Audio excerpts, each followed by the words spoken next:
Hello everyone, welcome to my cooking channel. चलो आज बनैबा चूना माछर चड़चड़ी, जोटा कि खाया को बहुत ही टेस्टी आ मात्र 30 टंका माछरे पूरा परिवार तुम खाई पारिबो। आ खाया को एते टेस्टी जे कहयार नहीं, गरम गरम भात सांगे हो बा पखाड़ सांगे। चलो देखी नवा मु को भलिया भाबेरे बनाउची। तो एठी मु आलू को नहीं दीटा आलू को मुझे काटी नहीं मीडियम साइज आलू, पूरा आलू भजा कला भाया साइज माने से भाया सेप्रे काटी नहीं। तेमे तुम सेप निजे कर, किंतु जेहेतु ये भाया काटिले माछ सांगे मिसीज बोलिकी भाया काटी। तो गोटे बड़ पियाज को भल भाव स्लाइस करके नहीं हाथ में भल भाव दलिकी तार लेयर गुड़ाक खोली नेली। एठी मु दीटा टमाटर को नहीं छोट छोट काटी नहीं।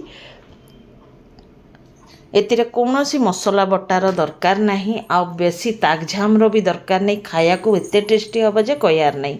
एटी 6-7 पाखुड़ा रसुण को लंबा लंबा काटिकी नहीं नेली, 3टा कंचा लंका को काटिकी नहीं नेली। तेमे तुमर स्वाद हिसाब रे रागटा नहीं नब। एटी हलदी पाउडर को नहीं नेली, आ काश्मीरी रेड चिली पाउडर को नहीं नेली, कलरटा बढ़िया आसीबो बोलिकिरी। आ एटी लंका गुंड को नहीं नेली, आ सांगे मु एठी जीरा गुंड को नहीं नेली। सबू हाफ हाफ टी स्पून करके नहीं नेला पोरे उपरू आमे स्वाद अनुसार लुण को नहीं नेली। आ एठी सोरिष तेल को नहीं नाबा, कंचा सोरिष तेल को नहीं नाबा। एतिरे मु 2 टेबल चामच खंडे सोरिष तेल को नहीं नेली। परे आउरी भी यूज हम एक एथर हाथ में भल भाव दलिकी आमे चकटी नवा, जो थे कि मसला आउ टमाटर आलू सबू बढ़िया भाव में मिसीज। ये देखो मु कौ भाया भाव चकटुची, तेमे से भाया भाव चकटी नब। जेहेतु कंचा आलू अच्छी तो भांगब तो बिल्कुल नहीं, किंतु भल भाव मैश हो। देख टमाटर उमाटर भल भाव चकटी नब। जिते भल भाव तुम चकटब ना गाइस, तुमर माने तरकारीटा सेतिकी स्वादिष्ट बनब।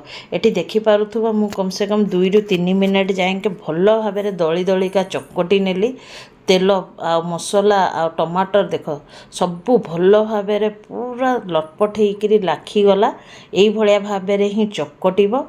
एठी मु चूना माछ नहीं देखिपु, एठी पानी आखिया नहीं, विभिन्न रकम माछ मु ना गुड़ाक जाने एत, तेणुक मुझे ता सांगे छोट छोट चुंगुड़ी झाई चुंगुड़ी गुड़ा भी नहीं सबू भल भाव अंत फंत काढ़ी काती फाती छड़े सफा कर देइछि। एथरक सबू माछतिक को पकईदबा से आलू मसला देहरे, तापर हल्का हाथ में एथरक गुड़ेबा, बेसी जोर रे गुड़ेयानी नहले माछ गुड़ाक सब भांगी जीव एठी ही। तो एको आमे हल्का हाथ में भल भाव गुड़े नवा, जेमतिका कि मसला टिके माने सबू माछ देहरे भी टिके नाकु मिसी जीव।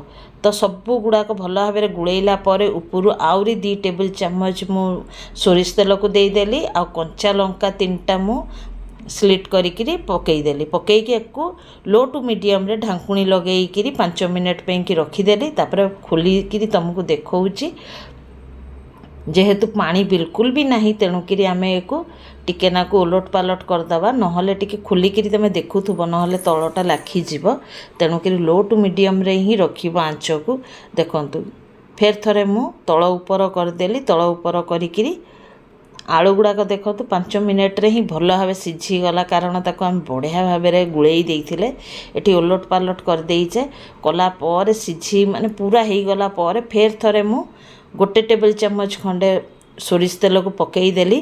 पकईकी गुड़े दबा, गुड़े देले ही आमर पूरा पूरी तैयार हो चूना माछर चड़चड़ी। आ पखाड़ भात सांगे पूरा जमी जीव। जहाँ गरम पड़ुची, वर्षा भी तो भल भाव होउनी।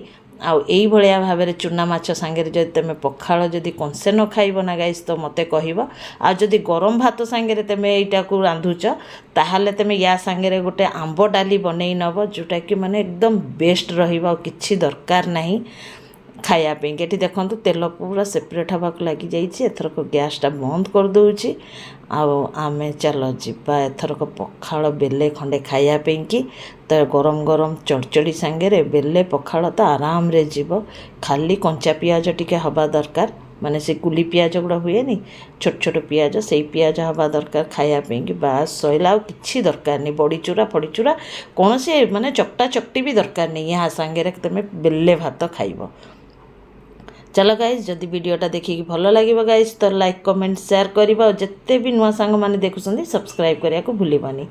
ଓକେ ଗାଇଜ୍, ଫେର୍ ମିଶିବା ନେକ୍ସଟ ଭିଡ଼ିଓରେ। Bye bye, take care, be safe guys, and Jai Jagannath. Thanks for watching.